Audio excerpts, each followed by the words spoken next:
Hello and welcome to Story of a Storyteller, the podcast where I get to talk to storytellers about their life story. And my guest today is David.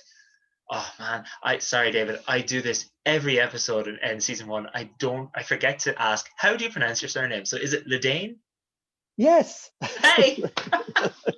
Wasn't that hard? No, but it's just one of those like, you know, when it's a surname you haven't seen before, it's always like, oh wait, how do I say this right?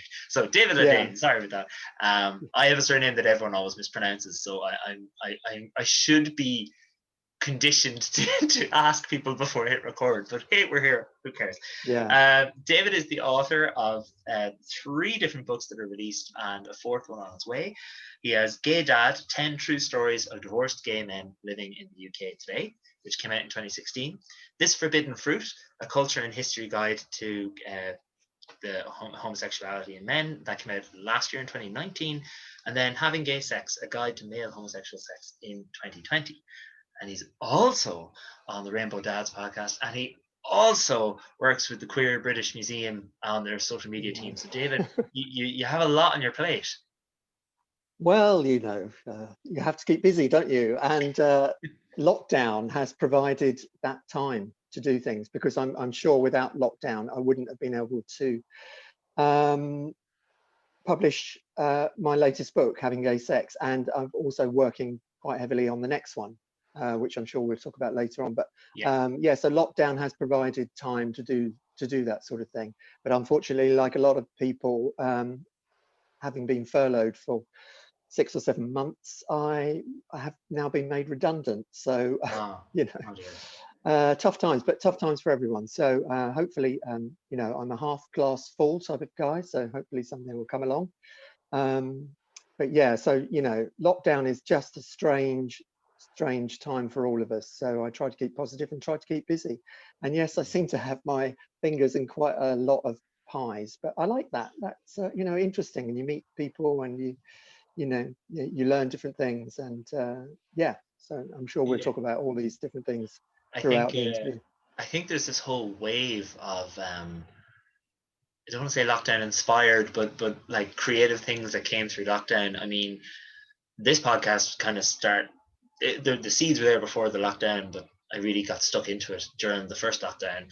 I was on 2 podcasts myself, 3 actually, that all started during lockdown as well. So it seems like as many downsides as there has been to COVID and lockdown, there's also been 1 or 2 creative and positive sides as well. So yeah, and I think when it's all over, there'll be a huge sort of burgeoning creative career, stuff coming out from all over, from theatre and film, and people doing their thing in their living room, making their art in whatever form that might be. So yeah, I think it'll be an incredible time to look back on in so many ways. Yeah, definitely will. And speaking of looking back, could we look back at your beginnings and very young David? So maybe you could tell us a little bit about where you were born and your family and growing up and all that. Yeah, sure. So I was born on the Isle of Wight, which is featured in the news recently with a tanker being hijacked.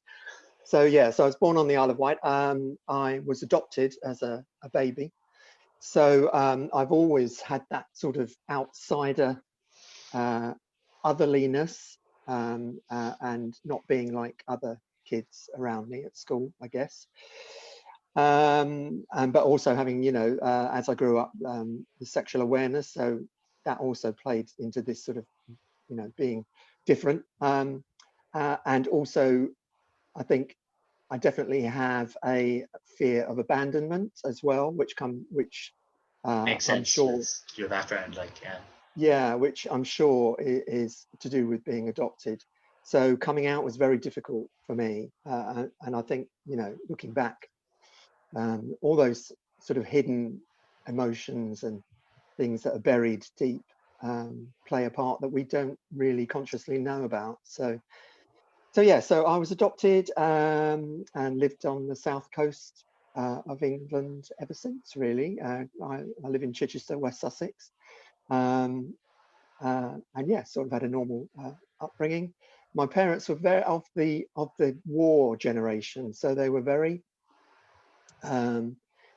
there was no sort of aspiration to, you know, better themselves. It was always a case of, you know, what's the phrase? Make and men do. Yeah. Make and, yeah, do you know what I mean? Yeah, I can't remember the exact phrase, but I know what you mean. Yeah. Yeah, and they came from an Edwardian. Their parents were, you know, from an Edwardian age, so they were very distant and not emotional and not, you know. I mean, they loved us, but not in a demonstrative way, really. Mm. So yeah, so I grew up and you know, went to school like everybody else. But yeah, I can remember even as an infant, infant school, I enjoyed sort of dressing up and playing at being, you know, creative and being a bit sort of flamboyant, though, you know, I wouldn't consider myself to be that way. But yeah, so I was always interested in the arts rather than, you know, Rather scientific than everything or else. sports Yeah. or yeah, yeah, yeah. And you just mentioned, you just said us, so I'm assuming you have siblings. How many siblings do you have, and were they adopted as well, or like how was the family structure? How did the family come to be, I suppose?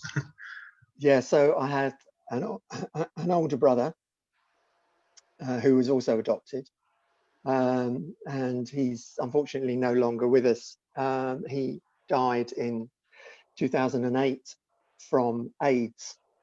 Oh, okay. So obviously that was, you know, a very difficult time for me because Mm. I was sort of out, but not quite.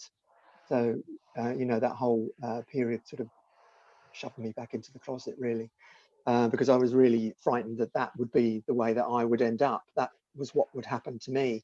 And, you know, growing up through the 80s with the AIDS pandemic, I guess, really, you'd call it.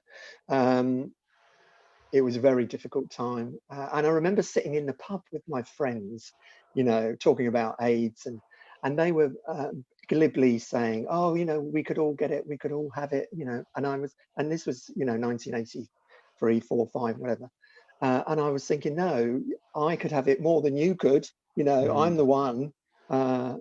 So it was a really scary time. And then, you know, later on, my brother got ill, and he was in complete denial. He didn't have any treatment, not that there was a lot available then, but he could have had treatment, but he refused it, and he just died an awful death, really, Yeah. you know, on his own, and yeah, terrible.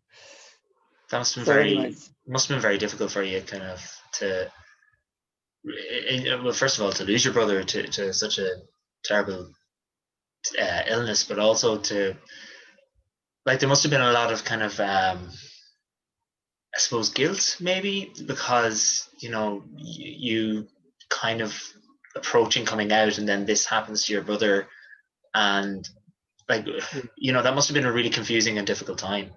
really, really difficult. Yeah, all these different emotions going on.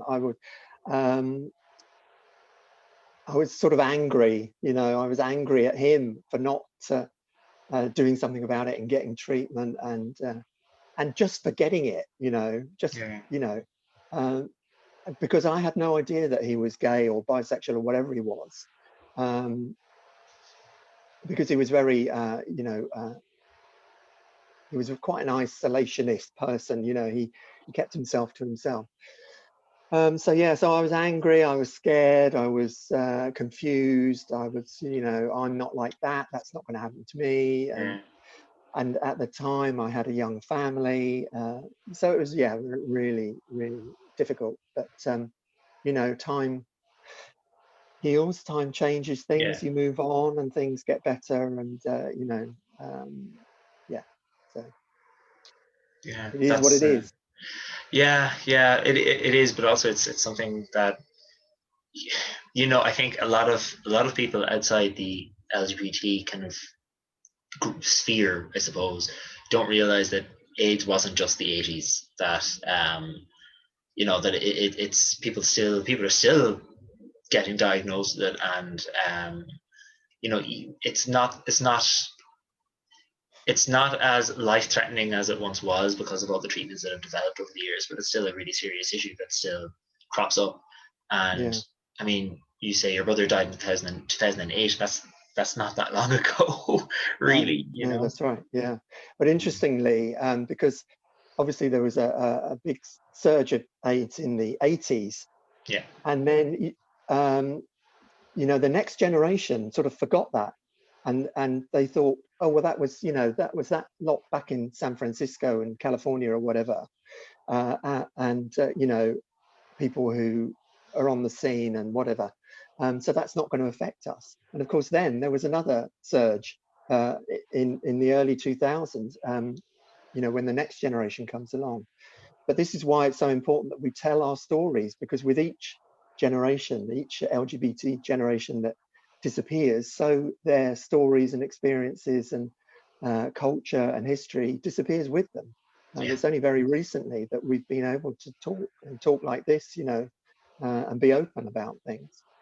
So, podcasts and the things that you do are really important, Yeah. to give people a chance to To tell their tell their story. story. Yeah, Yeah. yeah. Yeah.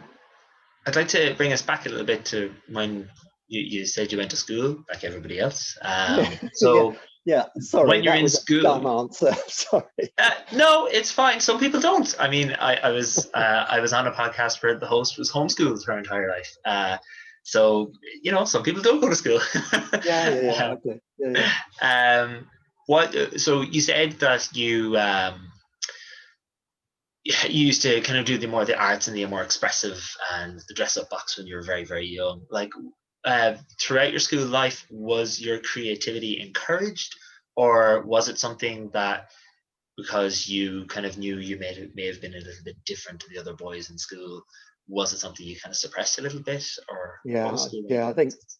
I think so. There was no enthusiasm to get anybody to do anything really back in those days. It was just get you through the system and get you some sort of certificate at the end. You were really just a number, Yeah, and it was very easy to not participate.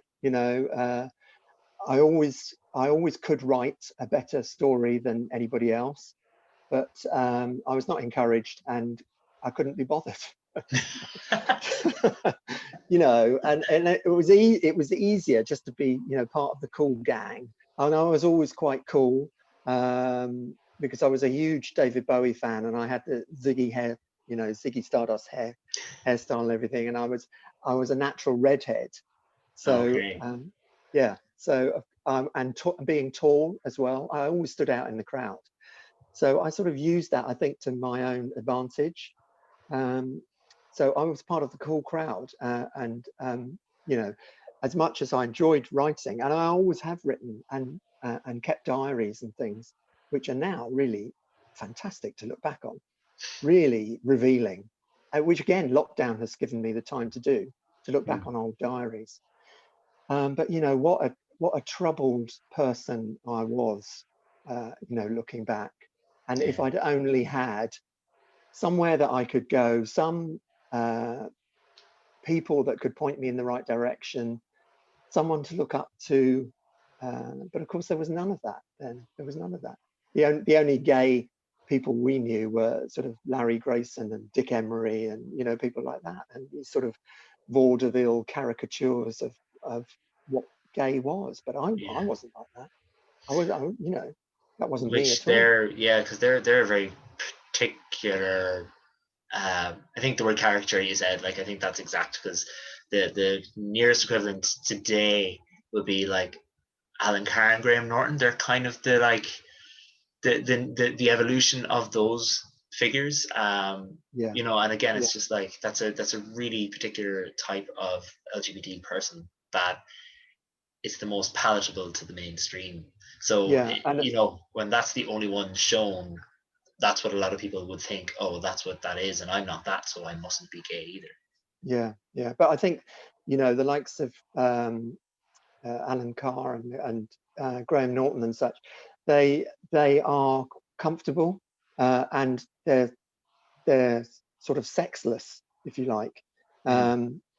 Maybe not Graham Norton so much, but you know, some of the others I can't, you know, spring to mind, but and that's why they appeal to the general public, and you know, mums and grannies like them because they're safe, you know. But yeah, there was no one when I was growing up apart from David Bowie. He was the only one who gave me the that it was okay to be different, that it, you know, and that you didn't have to really explain your sexuality, because you know, when he came on telly and you know, he was singing Starman and pointing down the camera lens at me, that just meant so much, you know. Yeah, so to have that, and it sort of made it okay to be a bit different and a bit flamboyant and have your hair different and dress a bit different, and you know, to have posters of a male pop star on your bedroom wall because it was David Bowie. It sort of made it okay because he was so cool and his music and everything about him was so cool, that it was okay. So, but had it not been for him, there was no one else around really. That Yeah. you As know, well, like Bowie, especially in the early 80s and the Z Stardust kind of era, was very androgynous as well. Like you could forgive some people for, like, when Bowie was first kind of coming to the fore, for seeing an image of Bowie with all the makeup and thinking that it was just a very masculine looking woman. Do you know? So it's kind of that, yeah, probably gateway is the wrong word, but that's probably like the reason why he was so accessible and it was easy to like him as a young gay person at a time, and it wouldn't be okay to have a male pop star on your bedroom wall, you know? yeah, yeah, yeah, because all the sort of other male rock stars really were all dressed in denim, and it was all, you know, it was all heavy rock. You know, there was nothing. I mean, there was the sort of glam thing, which was the other end of the scale. You know, bands like Sweet, um, and they tried to be cool and they tried to copy, but you know, they just didn't get it right. And he was always at the forefront of you know, experimenting and doing stuff, and he you know, he made that possible for ordinary kids to do. You know, if you wanted to dress a bit strangely or wear makeup or whatever, that was okay to do that. Um, so yeah, so you know, he was great to have around, but and his music as well was really You're, everything. you're clearly a huge Bowie fan, so I'm going to ask you a very mean question, and you're not going to be liking it at all. If you can only listen to one Bowie song ever again, and you can only pick one, what one would Yeah, it be? Young Americans. Oh, right, okay, Yeah, right. yeah. Uh, Um, any particular it's, reason?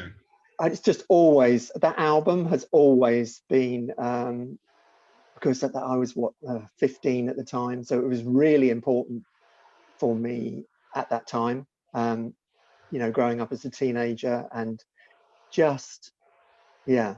So and Young Americans has always been my favorite. In fact, I even recorded a version of it. I went for my 50th birthday.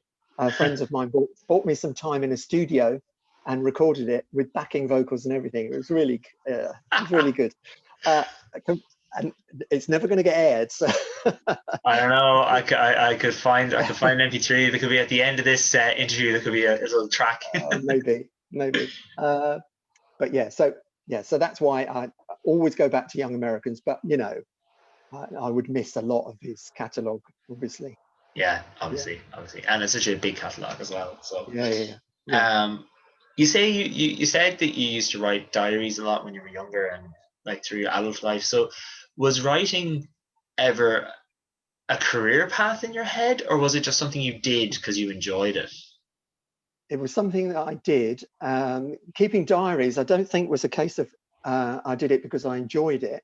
It was almost a sort of, I had to do it, a need. And I think what I was doing was it was sort of self-help. It was, you know, putting Mhm. down into words what I was feeling and what the people around me were doing and thinking, and you know, what was happening, and you know, different sort of crushes I had on people, boys and girls, and you know, trying to understand that. So it wasn't a case with, certainly with the diaries, it wasn't a case of it was being creative. It was just something that I had to do.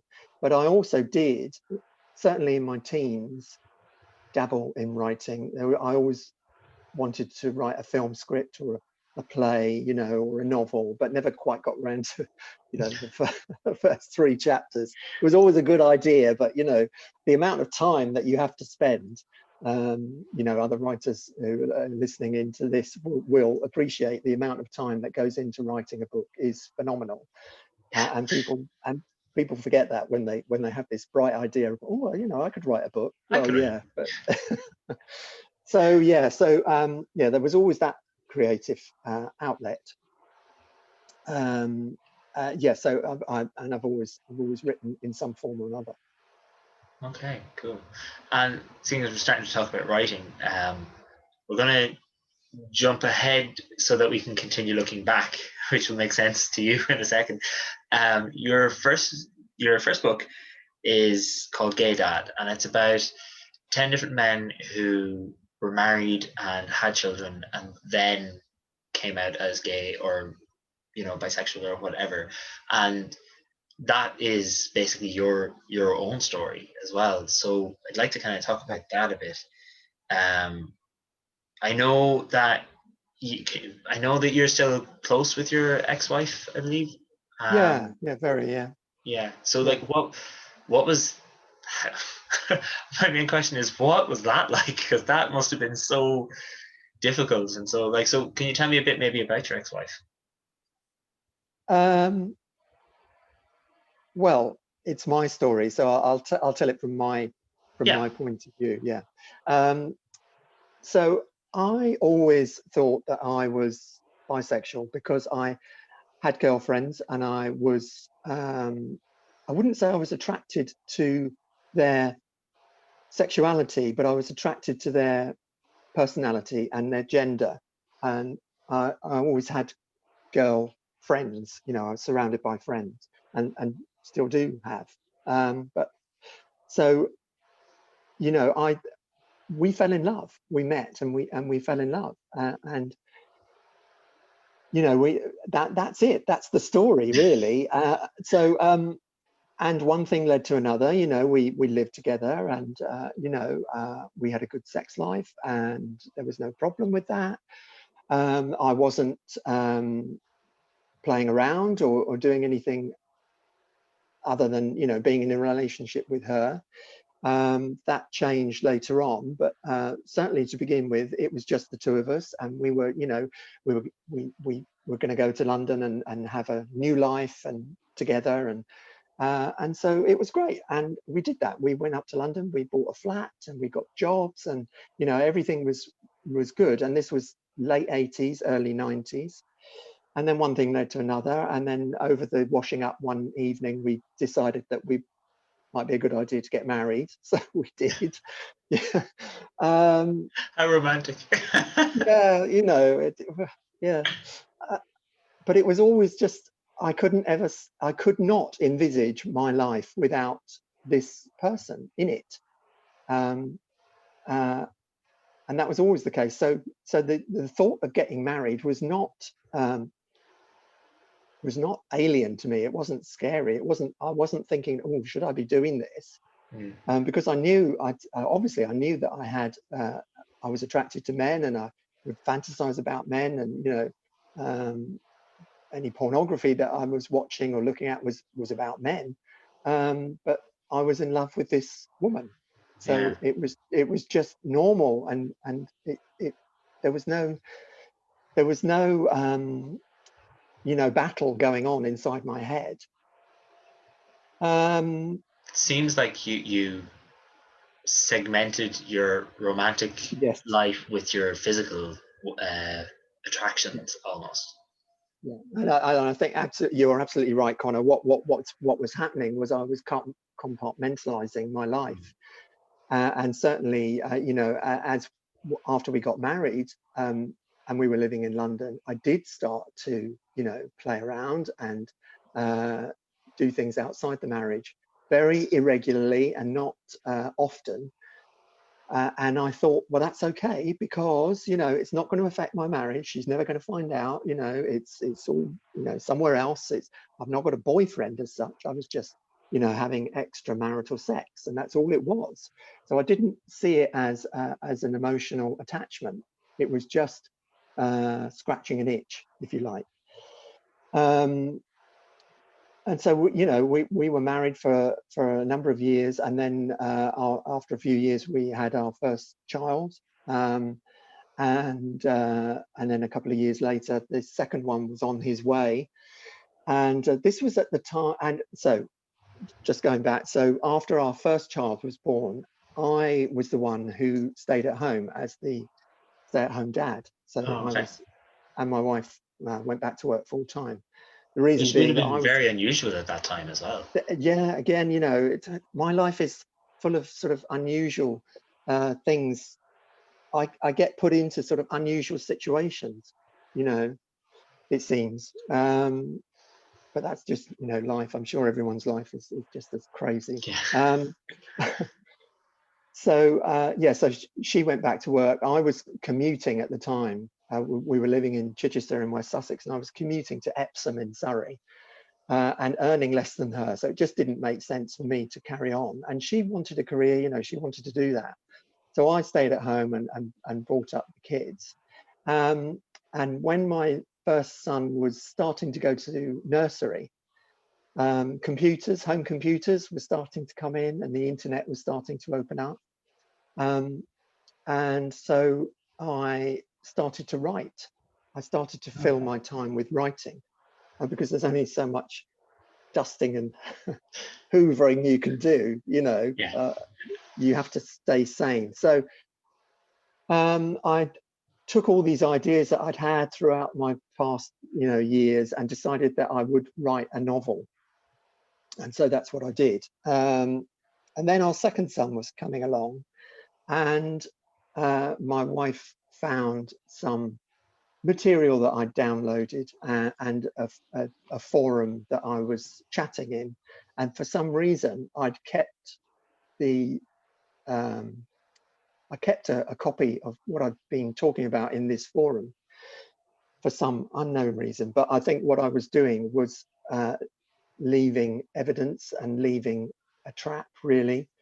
I think I wanted to come out, and I wanted to be free, if you like, but I couldn't find a way of doing that, and I couldn't find a way of not hurting her. So I was sort of leaving evidence, and anyway, she found it, and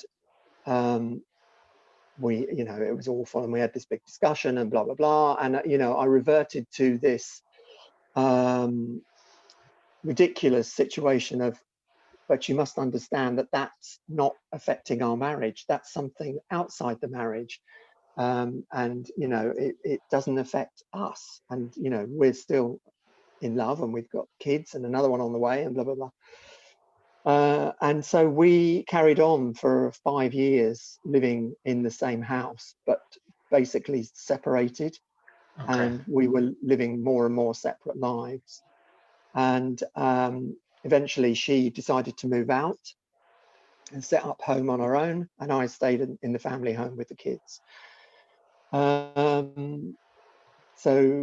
and then eventually we got divorced, and you know, split the house, and you know, All those things. so it goes on. So it goes on. But coming back to the Gay Dad book, so when we were divorcing rather, I was, you know, in a group online with some other gay dads, and it's just a supportive group, you know, and it was just so, what's the word? It was so cathartic and so helpful to just to be able to, you know, listen to other people's stories, and to realize that you're not the only one that this has ever happened to. Because at the beginning I thought, what am I doing? I'm the only person, obviously, that would do such a stupid thing, thinking that, you know, that you can control sexuality like that, where you can't, obviously. And so, but I was also looking for a book that I could read that gave me the stories of other men in the same situation, and there was just nothing out there, nothing available. So I thought, aha, I know what I'll do.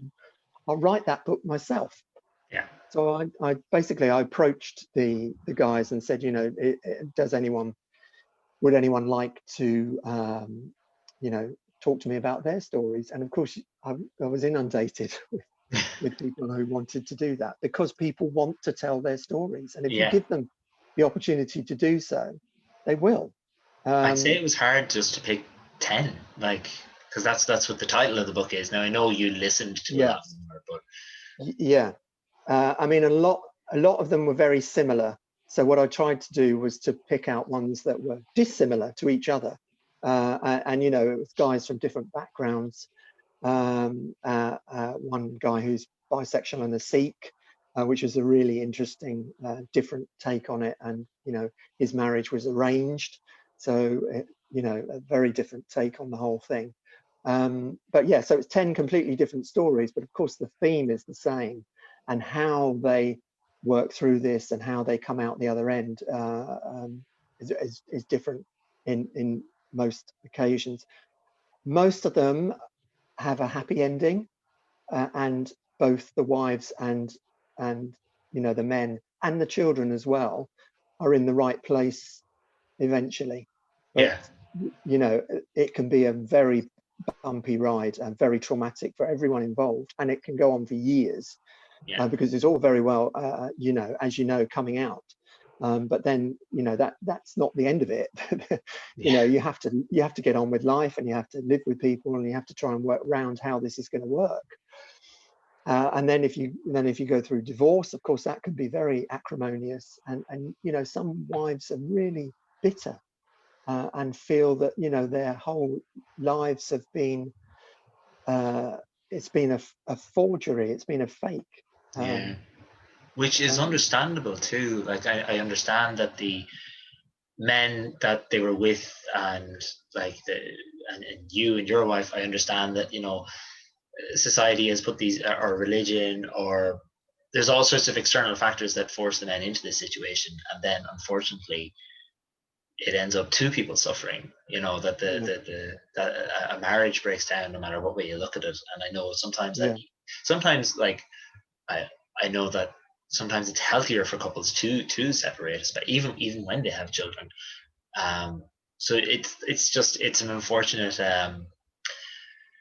consequence, I suppose, of having a society that didn't allow people to be who they are. yeah, absolutely. And people get divorced for all sorts of reasons. Yeah, People don't stay together if they're not happy, and sexuality is just one of the many things that people get divorced for. But there is a stigma attached to it, that on both sides, for women as well, who, I mean, I don't want to speak for the women, and certainly wouldn't want to speak for my wife, but I would imagine that there's some stigma that, how could you marry a man yeah, when you must have known he was gay? And certainly, my wife knew that I'd had uh, sexual relationships with men, and so that wasn't hidden at all. But you know, she thought that she could change me through love, uh, and I thought that I could deal with it. I thought that I could compartmentalize it, but which you can't. You know, you uh, can't. no. No, which you can't. And you shouldn't have to, and you shouldn't be in a society that makes you do that. You should be able to live your life and be who you are. But when Yeah, society shows you no other than the heteronormative status quo, what do? You just fall in line, and go with what's happening around you, and what feels easy and what feels comfortable. Why would you fight against it the when path of least resistance. yeah, yeah, Yeah, yeah, I yeah, mean, it's for anyone listening or watching that are outside of Ireland and the UK. There was maybe 2 or 3 years ago now. Maybe it was only last year. I don't know. 2020 just messes up your sense of time, yeah, doesn't it? yeah, But when Philip Schofield came out, I mean, he had a wife, he had kids, and then he came out. He was a TV presenter, and he came out, and it was baffling. Like I remember in the staff room at lunchtime the day that it happened. Like a lot of people on the staff were like, I can't believe it. And the big thing everyone kept saying was, oh, his poor wife. And I was kind of like, well, hang on. There's two victims here, and they're neat. Like in a situation like yours, there's no one's a winner. Like it's a kind of a case where, unfortunately, two people suffer from the effects of a society where heteronormativity is forced on everybody. So yeah, it's and really difficult for him to come out like that in the public eye. And live on TV, like that was live on TV. Yeah, but also, what was I going to say? I've lost my thread now. sorry. That's okay. Difficult for him to come out in the public eye, but difficult for his wife as well. That whole, and also, that's right. That's what I was going to say. The strange thing is, what you just said there struck a chord, because a lot of gay people just assumed that he was gay. I thought, I wasn't surprised at all. I don't know if you were. I was and I wasn't. I was surprised that he was. How can I put it? It was kind of the thing of he had been in the public eye for so long, and especially, this is going to sound very insensitive of me, but especially nowadays when it's not really that, like when a celebrity comes out, it's generally not a huge deal. People don't really mind as much. So it was kind of, in my head, I was only surprised because I was like, oh, well, he hadn't come out already, so I just assumed that he actually wasn't.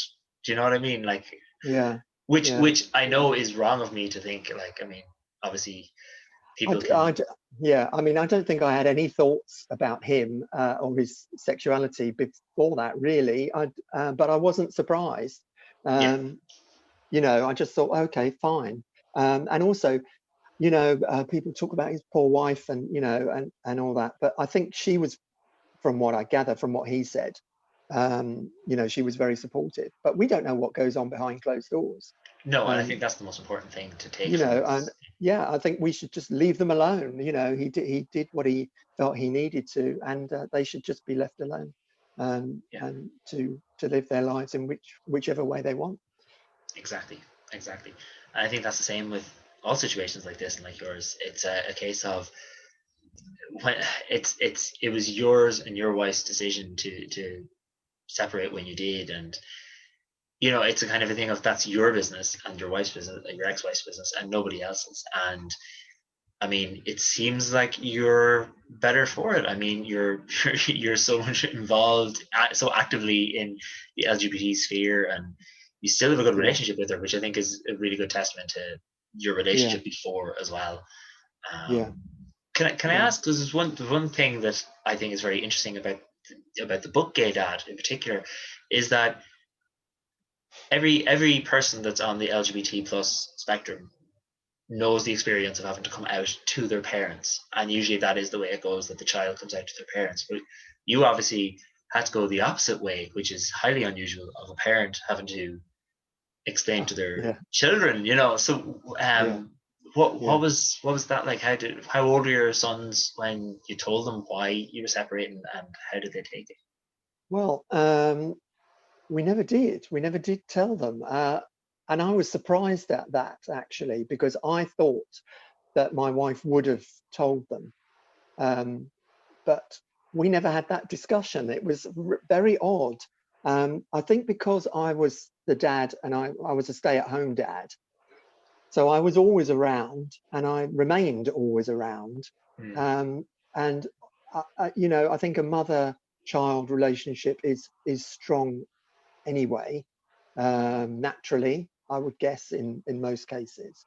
Um, and so she had a very strong relationship with them. And when we separated and when she moved out of the family home, there was never any argument about custody or when she could see them or when I saw them or whatever. It was very fluid. And so they just got used to the fact that they had two parents in separate homes. Again, when I was a child at school, my parents got divorced. and that was really unusual then. You know, and again, that sort of you know, pointed me out as being an outsider and having something unusual about him, because his parents got divorced. But these days, you know, like half of their class, you know, the single parents or parents divorced or whatever, or you know, same-sex couples. So it wasn't something that they were shocked about or needed answers about, I guess. All they needed was to be loved and feel secure. And of course, that's what they had in bucketfuls. So, Yeah. you know, so there wasn't that sort of, oh, we must tell them why, and they never asked. But I did wonder, you know, I did think as the years went by, well, surely it must have come up in conversation. Surely, you know, my wife must have mentioned it, but apparently not. And when Gay Dad came out, So did David you. Ledain, yeah, so did I, big time. David Ledain is a pen name Oh, okay. because I didn't want my kids to have any detrimental effect from it. And you know, I could have been on This Morning sofa with that story. You know, I was offered it, and I worked with a PR company, and I could have had a double-page spread in, you know, daily newspapers. But of course, they wanted a picture, and they wanted me to appear, and I wasn't willing to do that because I wanted to protect my family. So, so the pen name has stuck, you know, because it's just a brand name, and it would be difficult now to change it, and it just works. But so, yeah, so I wrote that book, and I also was on later on, a few months later, I think it was about the August time, August, September, I was on Radio 4's Woman's Hour, talking about gay dads. Well, that was fine because nobody could see me. They could only hear me, and the chances of anyone hearing me and recognizing my voice was remote. So that was okay. But I just thought, you know what, if they found out from somebody else, that would just be horrific. Yeah. So I decided that I would tell them, and it was just before the summer holidays, and so that they would have the whole summer holidays to get used to the idea, and you know, they could talk to their friends, and you know, so anyway, so I took them out. We went to a film. I think it was one of the James Bond films. Anyway, it was an action film. And then we went for a pizza afterwards, and the pizza place was packed. And I thought, I can't do it now. It was like, when am I gonna, when? And you know, this is all going on in my head, and oh my God.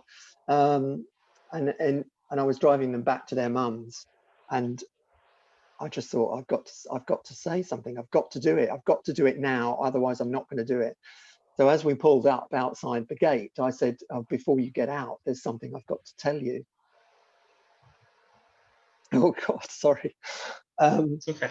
It's something I've got to tell you. And I, of course, once you've said that, You can't there's go no going back. back, because you've got to say something. And so it came out. So I told them, and they were absolutely fine. You know, they're modern kids. They see, you know, they have friends who are questioning their sexuality, and they see same-sex couples, and it's not a big deal. It's not a problem. And you know, there was hugs and kisses and all that sort of stuff, and it was all great. And they've been really supportive since. You know, they've been along with me to Rainbow Dad events and Queer Britain events. You know, so they're really supportive. But they don't ask any questions, and we don't really talk about it. But you know, they know that they can if they want to. I'd imagine that's more because you're their dad and they don't want to know that stuff. Do you know what I Well, mean? quite, yes, Do you know what I absolutely, mean? yeah. Because that's you know, that, like that, for example, my partner, he has nieces and nephews, and like they're all, the oldest of them is 6 or 7 or something like that, and they never ask like I've been part of their lives all their lives, and they know me just as much as they know him. To the point that he Yeah. gets annoyed about it, actually, because if he ever does go to see them without me, the first question is like, "Where's Conor?" Yeah. Yeah. But I suppose the same thing, like they don't ask us questions about who we are and all that, because that's just like, well, that's normal, that's part of it. Yeah. Yeah. And I think also you don't sort of realize that your parents are People. people. Yeah, I was going to say humans, but that's a bit dumb. You don't realize that your parents are people and individuals, I think, until you're an adult, because you just see them as a provider of, love and support and security, and they play a role. I think it's only as you get older that parents become something else, and that you see them for their personality and their individuality, and as people. And I think my two now, I mean, my eldest is living in Canada, and he'll be 23 in December, and my youngest is just started university, so he's 18. So they're adults, and they're living their lives now, um, and I'm living my life, my true life. So yeah. It's I was saying this to you. Words aren't coming today. I was saying this to you before we started recording, of how it's something I think LGBT people, but all society in general, kind of forgets that you know gay rights and visibility for people that are LGBT plus and all those kind of things, and being out and marriage laws and adoption law, all these kind of things are very, very new. I mean, like it was only in 2015 here that the equal marriage law was brought in. First country in the world to do it by popular vote, actually. So it's a kind of a thing of that. I think we all tend to forget that that it's not that long ago, and people like you did have to go through a lot of more difficult things. I mean, I every year as I said to you, I'm a private teacher, and most years I have done whenever we do anti-bullying week, I go to the four oldest classes in the school and I talk to them about um, the homophobic bullying that I went through, which isn't unique to me. I don't think there's a single person who's LGBT plus that hasn't been bullied because of it. And I always speak to them, and there's always this shock amongst these children that what, you couldn't always get married. And then I remember one year I said to kids, because for example, being gay, it was illegal in Ireland, like the actually just being gay was illegal in Ireland until 93. um, so I always start that talk with kids saying, when I was born I broke the law. And there's always Yeah. this shock of Yeah. what, and that's the thing, we all have to remember that there are still LGBT people that are still getting through the collective trauma, I suppose, of a society that wasn't very welcoming and very open. Yeah, You yeah. know, But I think it's still very difficult for many it people is, yeah, to come out, because it very much depends on your peer group, your family setup, possibly your religion, where you live, what country you're born into. You know, it's pot luck, really. If yeah. you if you if you if you're in a society and in an immediate family circle that are supportive of you. And it is even now still luck and still difficult for people to come out. But again, the more that we talk about it and The more tell our times, stories, the better. Yeah, yeah. yeah, Um, to talk now a little bit about your, we kind of talked a lot about your first book, Gay Dad, and then the other two books, Forbidden Fruit and Having Gay Sex. Um, the three of them seem to me, and you kind of said this earlier, it seems like to me, from the outsider now, I haven't read all your books, but that you kind of wrote the books that you wish were on the shelf when you were that 15-year-old kid who was obsessed with David Bowie. Would you agree yeah, with that? Or yeah, yeah, absolutely. But not also the kid then, but for me now. You Yeah. know, when I was researching Gay Dad, I was finding out things that I never knew. You know, and I'm thinking, how do I not know these things? You know, I've been around a while. And I realized that, as we've said before, it's because each generation, their culture and their history and their stories are lost, and not talked about. Um, and this is one of the problems, actually, of equality and diversity, is that because it's becoming more mainstream and more acceptable, Mm. um, we sort of disappear. Do you know what I mean? Yeah. So, for instance, like bookshops, LGBT bookshops, and publishing, there's virtually no publishers now who specialize in LGBT publishing, apart from very small niche companies. Mm. Because you know, the main publishing houses will say, well, we have a stable of LGBT authors. We don't need any more. You Yeah. know, because they're thinking about the money, and it is a niche market. And the same with bookshops. And you know, back in the day, these places were havens to go to find your stories, and knowledge. Um, so yeah, so I wrote this Forbidden Fruit, which is about culture and history, mainly UK culture and history, because I was just flabbergasted that I didn't know these stories. You know, even from, you know, Henry VIII and the 1533 Buggery Act, and why that came about. And you know, it wasn't necessarily about homosexuality. It was about fighting against the church. You know, it was Yeah. just another way of fighting against the church, the Catholic Church, because, you know, the priests thought that they could be you know, put to the stake or hung, drawn, and quartered, or whatever. Um, and also that they would lose all their property and money. That was the thing. That's what he wanted to get hold of. So Yeah. that was basically why that law came into being. Because before then, um, issues issues around sexuality were dealt with in the local courts. You know, and you'd just be put in the pillories or whatever. You know, it wasn't such a big thing.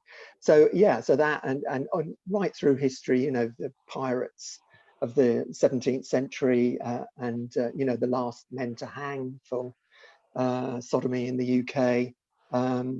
Yeah, just all sorts of stories that I found out, just unbelievable. And also, interestingly, sorry, Connor. No. Uh, uh, Also, interestingly, that we often assume that gay sexuality was invented in the 20th century, you know, Yeah.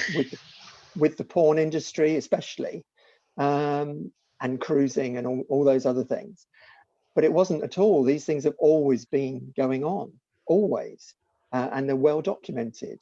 Um, and you know, going back to the diaries thing again, there are, you know, men who live uh, hidden lives, secretive lives, who kept diaries, which are absolutely fascinating now, of course, to look back on, and reveal their hidden worlds that they frequented and moved in, and often written in code as well, so that even if their diaries were seen by somebody, that the other person wouldn't immediately know what they were talking about.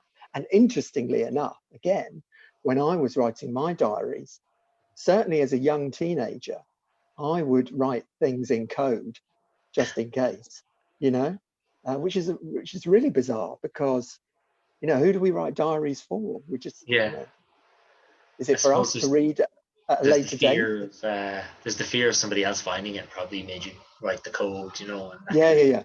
Of course, But were of you able course. to remember and translate the code when you looked back as an adult? Yeah, it wasn't. Wasn't very It subtle wasn't then. very clever. Yeah. Yeah, you can get it through the context of what's going on. You know what I mean? So yeah, no, it wasn't very Kids think clever. they're so smart, and then Of they're course. not. No, no. There's one thing just when you're talking about codes and stuff that I thought was very interesting.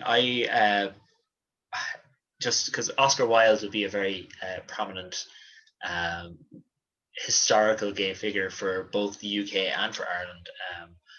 And one thing I thought was very interesting in his time, I wrote a short story for a competition maybe 2-3 years ago now, and I wanted it to be about a romantic story between two men, but they could never marry because of society and all that. And I wanted to flood the thing with as much symbology and the secret codes that would have been very prominent in the day. So like the lambda, which is a Greek letter, was used around Oscar Wilde's time. So one of the characters' names is Darren Lamb, but then when you flip it, it's Lam Da. Yeah. And then like even one thing I think carnations, the flower, they're normally white, but Green. what people used to do is dye them green. Yeah. Put them in water with green dye, and then if you're wearing a green carnation, that was like a secret code of we're the same. We can connect in that way. So it's mad. Like it's these secret codes were everywhere. And I mean, you even have a glossary of, is it Polari? Isn't that the name of Polari, the? yeah. Which was a sort of a secret language that was. It's dying out now, I think. I mean, it was very sort of theatrical and around theatres and performance, and started in Soho, I think, as so that groups of gay men could talk about, people walking into the pub or whatever, and talk openly about them without them knowing. So yeah, but interesting, really interesting. Yeah. So could you tell us now? So that's kind of, we'll call that whole the beginning part of you and kind of how you got to here. So now I'd like to talk a little bit more of you as a writer. What, with 3 books written and you've a 4th on the way as well. I heard you say in a different interview somewhere that lockdown enabled you to become a full-time writer. So what has that been like, being a full-time writer? Well, it's kept me sane, to be honest, because without it, I think I would have been climbing the walls. But I've always written, since I've been writing seriously, in the last, 5 or 6 years, I always try and write something every day. Even if it's just going back over what I've written the day before, or, doing a bit of editing or whatever, or research.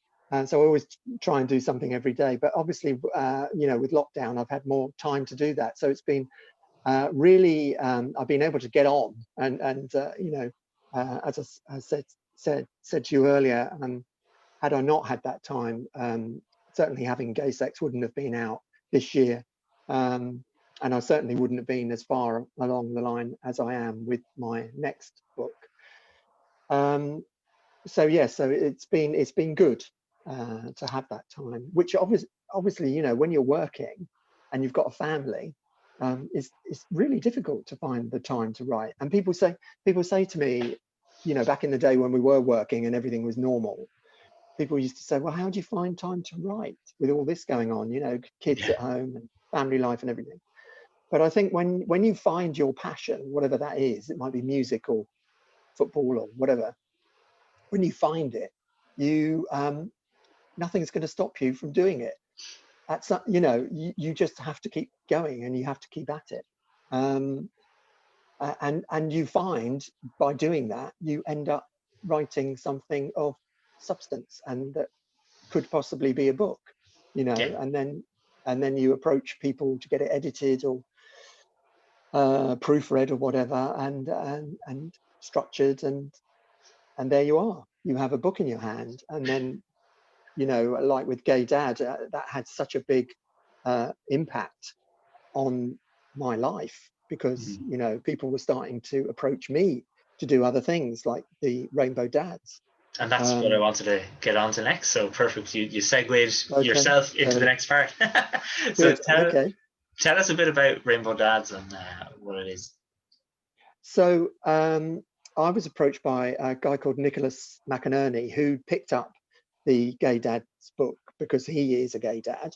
And he approached me and a number of other guys, some of whom I knew through my book, but others I didn't, and approached us to do a podcast. So to basically sit down in a studio in Goldsmiths in London for a couple of weekends in this sort of little room down in basement somewhere, and talk about our experience of being gay dads and coming out, and our wives and kids and how all that worked out.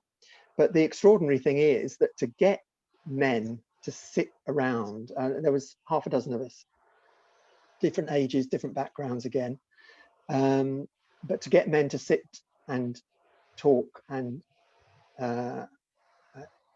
be emotive and talk about their feelings is hard. I think men tend not to do that unless you are locked in a room and you have someone like Nicholas, who was very good at asking the questions and pushing us in the direction, whatever. And there was some, I don't know how many, because I know you said you've listened to one or two. I don't know how many you've listened to. So there's 6.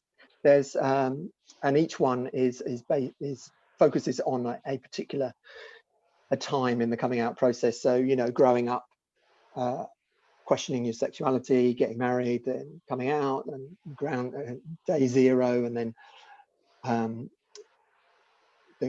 you tell your kids, and then how things pan out afterwards.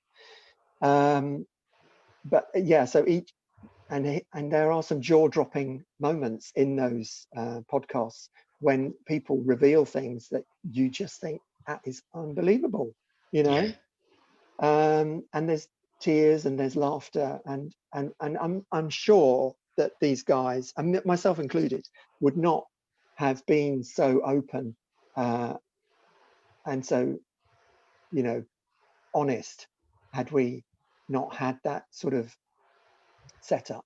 I think that's what touches people, and the normality of it. And we have people, I think there's been over 7,000 downloads now, and we have people in Russia and India and Mexico who get in touch and say how fantastic it's been for them, because obviously if you live in Russia, I mean, there's no chance. So to be able to listen, just to listen to other men who have the same feelings that you have, is very powerful, very powerful. It's great, and it won some awards as well, I know. So I think that's a testament. Well, yeah, it was nominated for an award. Unfortunately, we didn't. To be honest, there's so many podcasts out there that to be nominated is an award in and of itself. Well, it was a proud moment. It's a really interesting podcast, and I've, as I said, I only got to listen to a bit of it, so it is something I am going to listen all the way through, because it's just such an interesting story. And like you said, like even I've listened to maybe an episode and a half, nearly, I think. I don't know. I kind of binge listen to podcasts, so I don't know where one episode starts and one finishes. But already, there are some jaw-dropping moments in it, and things that make you go, oh my God, and as someone that didn't have to hide his sexuality for very long, it's a good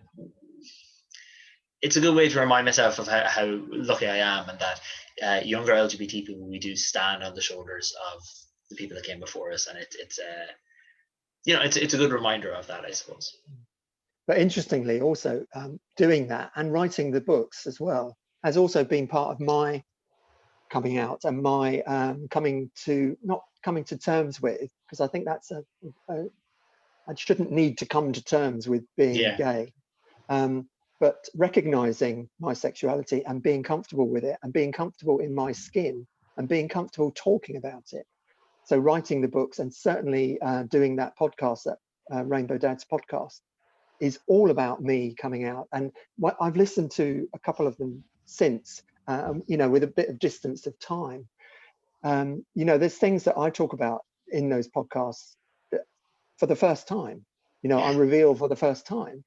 And you can sense that in people's voices, that this is real. They're talking about this for real, so it's not set up. And we certainly didn't have any knowledge of the questions beforehand. So so I would recommend anyone to go and have a listen, definitely. Yeah, And I will second that. But also interestingly, wives of gay men as well, you know, who are living in that situation that perhaps they can't understand or get to grips with, and children as well, you know, older children who have parents who have come out later in life to listen to. They might gain something from it, I think. Yeah, I think that's the benefit of it. It is like, as I said, I've only listened to so much, but already people open up an awful lot really early in about things that happened to them and experiences they had that, you know, had such an impact on them for the rest of their life. And I think it does. Yeah. I think that's the most important thing about sharing stories like this, and that's kind of one part of my aspiration with this podcast, is to get to hear people's stories and that kind of thing, you know. So what I'd like to know now is, we'd like to maybe look at the future and what's, you know, your to be continued. So this is always like I structure it beginning, middle, end, but I don't like saying end because that's very ominous. So we'll say your to be continued. So when this interview is over, this is a very easy question. What's the first thing you're going to do when we said our good lucks and our goodbyes and hung up? What are you planning on doing today? Well, I'm working on my next book, so which is because I've realised the importance of people telling their stories, and I've been in self-publishing now for a number of years. I ran a group of self-published independent authors, set up a group which is still going quite successfully. Not LGBT, but you know, anyone who was self-publishing. So I thought, well, I need to write a book to tell people how to do that, how to self-publish. Not about creative writing, but how to, you know, the processes of you need to go through to make a book and to self-publish it. But also importantly, from an LGBT point of view, because I wanted to encourage people who are LGBTQ plus to feel that they can tell their stories. And I think by writing a book, it can be so cathartic and healthy and improves your well-being, but it also helps other people who will pick up that story, because you may think that your story is unique to you and of no interest to anyone else, but everybody's story is fascinating. You know, where they came from and how their lives pan out, and the events and things that happen to them and where they end up. So I think it's really vitally important that people tell their stories. So I've written the sort of how-to part of the book, if you like, but I'm interspersing that with stories from LGBT people who have published their own book. Oh, okay, cool. So I'm asking them, you know, what drew you to publish your book, and how did that happen, and what has the effect been like since, and what do you hope to gain from it? So yeah, so really, again, really interesting stories. So I've got a couple of those to go through today. So that's what I'm going to be doing today after we've finished. Yeah. Very busy. Yeah, but also I've got later on today a Zoom call with Queer Britain. Oh yes, and that's I hadn't forgotten. Don't worry. So Queer Britain is it's a museum that you're kind of working towards. It's not a brick and mortar museum yet, I believe, but that's the goal. But that is the goal. Yes. So I'm part of the social media team. I volunteer for them. Again, it's something that I'm hyper passionate about. It's the interest started for me with the V&A in London. They run, back before, you know, COVID, they ran everything's before, before and after. They ran monthly LGBTQ tours. So you would get taken around by a guide, a museum guide, a professional guide, who would show you artifacts and talk to you about the artists and the artifact, specifically the queer story behind them. And I've always been interested in history, so this was just like amazing for me. And then a guy called Joe Galliano came up with the idea of an actual bricks and mortar LGBTQ museum, where different artifacts from different museums that are set out in different cabinets and in different galleries all over the place can be brought together so that we can tell our story and have our culture recognized and talked about, because the gay culture And is importantly, preserved. and preserved, Mm. yes. And where you will have, you know, school kids on school parties and go, you know, as they do, they go to the British Museum or the V&A and they look, or the National Portrait Gallery, and I'm sure they do in Dublin as well, go to various you know, museums and get shown things. Well, now they can be shown a specific LGBTQ history and see the importance of it throughout history, and instead of it being hidden and not talked about and not passed on from one generation to another, having a museum will definitely do that. Will you know, say this is your history, and it is just so important, and it just I'm passionate about it, and I hope to goodness that I do see that day come. You know, Yeah, and when I we can think that, walk through the doors. yeah, hopefully you'll get to at least see the foundations, and then eventually Yeah, get to, yeah, you're laying the foundations now, I suppose. yeah, Um, yeah, you know, and especially with books like yours, I think that just proves that there is a need for that kind of thing, and not just in the island of Britain, but the island of Ireland and every country around the world. Like the thing about um, LGBT kind of culture and communities is that they were often very isolated to their own city or wherever. So sometimes completely different cultures emerged and different codes or languages even. So it is very important to preserve all them, even just from a historical point of view. Uh, yeah. so And it's good to, I think it's important that we talk about it.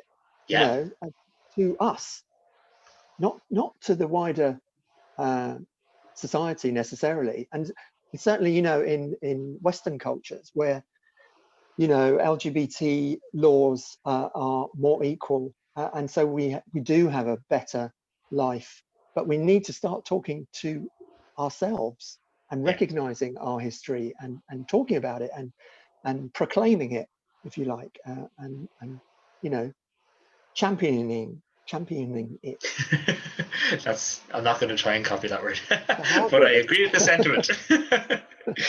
um, so when do you have any plans for when your next book will be coming out? Do you have a release month, even if not a date? Not specifically, which again is one of the good things about being an independent writer. Hmm. You can choose when you launch, and yes, I'm not very good at putting dates on things because, you know, invariably that changes, doesn't it? It'll As be you get, done when it's done. it'll be done when it's done, and you know, and it'll be ready when it's ready. But Excellent. hopefully, certainly next year, you know, 2021, certainly, definitely. Good. Great. Um, just two quick questions. Well, yeah, just two quick questions now, just for the, and then we'll be wrapped up. Where can people find you and Rainbow Dads and Queer Britain Museum all online? Like, how can they get to that? So I'm on Twitter at David Ledain, also on Facebook, but Facebook's not, you know, Yeah. it's a funny place. Yeah. Funny place, Facebook. It's good for groups, but that's about it. Yeah. So anyway, so mainly on Twitter at David Ledain, at Rainbow Dads on Twitter and Instagram, at queer_Britain is across social media as well. But yeah, do get in touch if Brilliant. anything, if your My listeners final want to. question. It's the same question I ask every guest and every season, I suppose, is what was the last book you read? The last book I read, I actually wrote this down because I knew I'd forget it because it's one Aha. of the questions you sent me. Now let's have a look. Oh yes, so the last book I read was a book called Divine Sage by J.P. Cunningham. And it's a high seas adventure set in the 1820s based on a true story, but with a gay twist. And it's about they sail off to Latin America and have an adventure in you know, the Aztec culture or whatever. Oh, Um, okay. um, I don't know, you won't remember this, but back in the day there was a program called the Oneidin Line, and it was set on the tall ships that used to come in and out of Liverpool, and you know, schooners, and they'd sail across the world. And I loved that program when I was a kid. So Okay. the Captain Hall in this book is my gay James Oneidin. But yeah, so that was the last book I read. Very good. David, it's been great to have you on, and it's great to hear your story, but also give you another chance to tell your story, because it's a really important one. And thank you very much for being on the show. Well, thank you. It's been a pleasure. Really good.